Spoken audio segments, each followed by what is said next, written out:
Percaya atau tidak, terima atau tidak terima, jumhur ulama sepakat, 4 mazhab sepakat bahwa kewajiban istri itu bukan mengerjakan pekerjaan rumah. Nyuci, masak, nyapu itu bukan kewajiban istri, tapi justru malah kewajiban suami.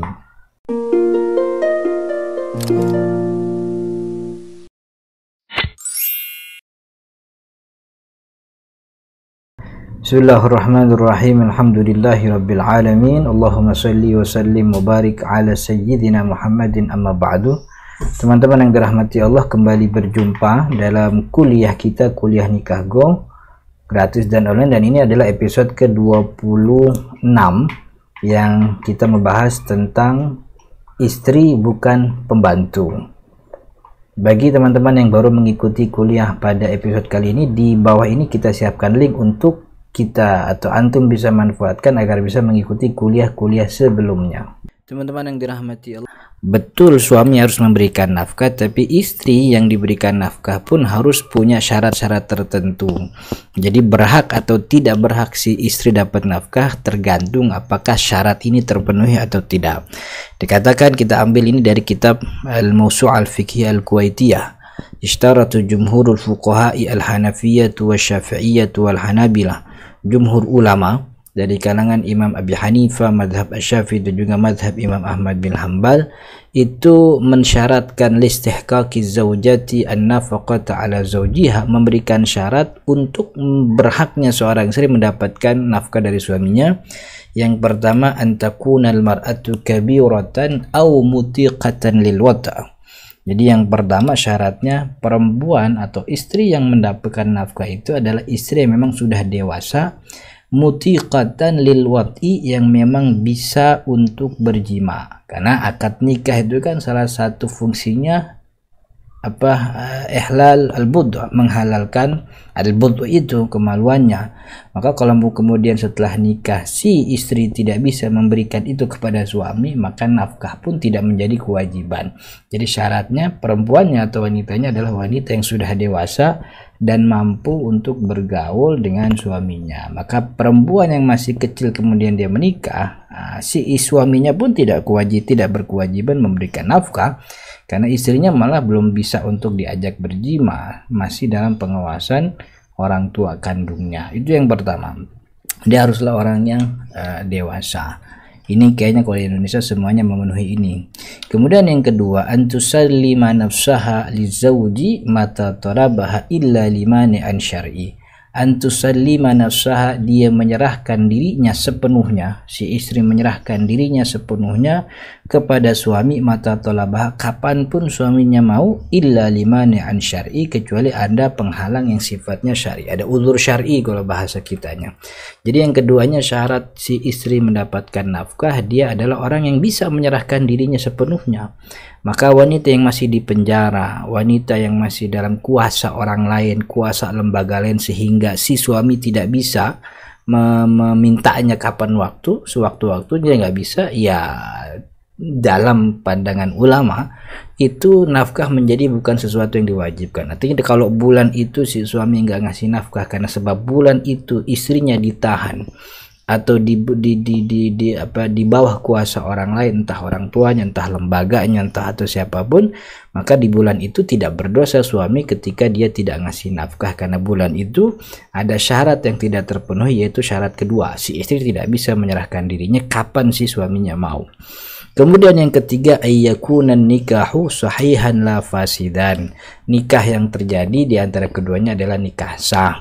Jadi kalau nikahnya bermasalah, nikah mut'ah, nikah muhalil, nikah yang tidak dikatakan sah dalam agama, maka kewajiban-kewajiban nikah pun tidak menjadi terlaksana. Artinya tidak ada kewajiban untuk memberikan nafkah, karena nafkah itu adalah cabang daripada nikah, dan nikahnya nggak sah, maka kewajiban nafkah pun tidak ada. Ini 3 syarat yang mesti terpenuhi dalam diri seorang istri agar dia mendapatkan haknya dari nafkah. Dan kalau sudah memenuhi 3 ini lalu ada suami mengabaikan nafkahnya, tentu di mata Allah dia berdosa dan dia akan mempertanggungjawabkan itu nanti di akhirat. Kalau sudah wajib ngasih nafkah, ada jenis apa saja nafkah yang wajib diberikan kepada istri? Tentu yang pertama ini ya, yang primer, yaitu pangan, sandang, papan. Makanan, pakaian, tempat tinggal. Ini adalah kebutuhan primer setiap orang. Dan sudah disebutkan beberapa dalil tentang ini di episode sebelumnya. Makan wajib ngasih, pakaian juga wajib memberi, tempat tinggal juga wajib ngasih. Entah itu tinggalnya di kontrakan kah, atau di rumah kah, apartemen kah, bahkan di gedung mewah kah. Yang penting istri mendapatkan haknya daripada kewajiban suami, yaitu memberikan tempat tinggal. Nah, tapi teman-teman yang dirahmati Allah, kita mendapati dari penjelasan ulama ternyata bukan cuma 3 jenis nafkah ini yang diwajibkan atas suami.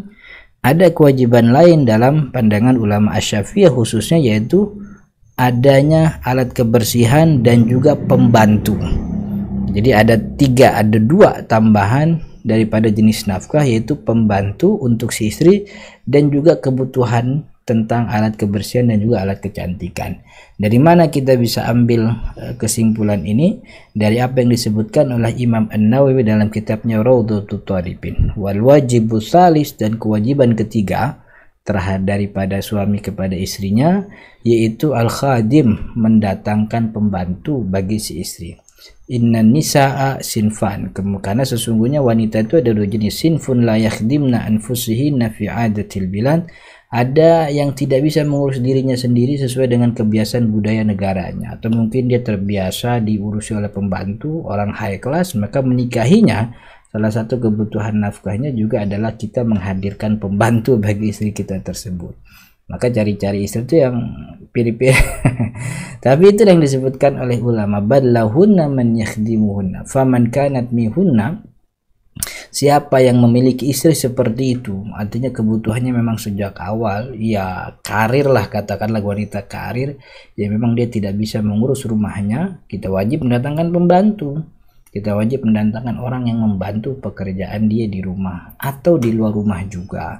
Maka siapa yang faman kanat mihunna, siapa yang istrinya bagian daripada istri-istri tersebut, maksudnya daripada kelompok jenis perempuan seperti itu, fa'ala zauji ikhdamuha, maka wajib bagi suaminya membantunya atau menghadirkan pembantu. Alal madhabi, inilah pendapat madhab, wabihi qata'al jumhur, dan ini juga lah pendapat yang dipatenkan oleh jumhur ulama.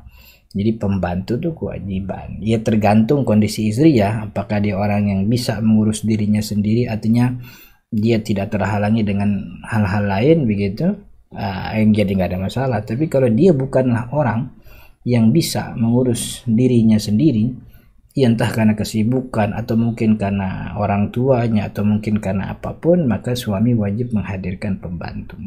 Kemudian alat kecantikan ini dari sini, dari kitabnya Imam An-Nawawi Raudhatul Thalibin, beliau mengutip pernyataan Imam Al-Baghawi. Qala Al-Baghawi ya'ni bil khidmah, Imam Al-Baghawi mengatakan yang dimaksud dengan khidmah, dengan pembantu, ma huwa hajuha, dalam hal ini adalah pembantu yang memenuhi kebutuhan sekunder. Kahamlil ma'i ilal mustaham, seperti membawakan air untuk dia mandi, wasabbihi ala yadiha,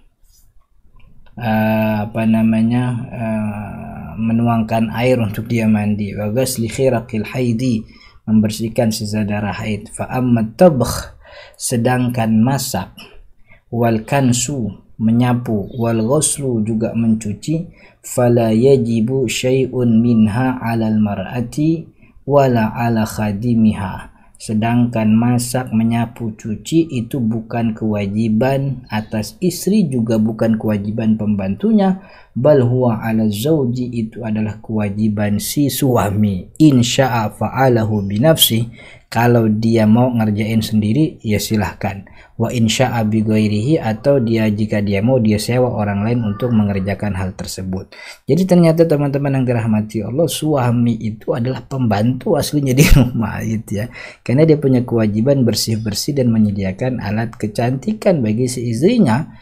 Istrinya nggak wajib masak, istrinya nggak wajib cuci, istrinya nggak wajib menyapu, itu adalah kewajiban suami begitu. Jadi makin menguatkan pandangan bahwa istri itu bukan pembantu. Kita lihat apa yang disebutkan oleh ulama, pekerjaan rumah adalah pekerjaan suami, sebagaimana tadi kita singgung ya. Al-Hanafiyah misalnya mazhab Imam Abi Hanifah misalnya walau ja'a az-zawju bi ta'amin yahtaju ila tabkhi wal khubzi fa abatil mar'atu wal khubza la tujbar ada dzalika in abat wa yu'maru az-zawju ay ya'tiya laha bi ta'amin muhayyain. Seandainya suami pulang bawa bahan pangan yang masih dimasak dan diolah, lalu istrinya enggan untuk memasak dan mengolahnya, maka istri itu tidak boleh dipaksa.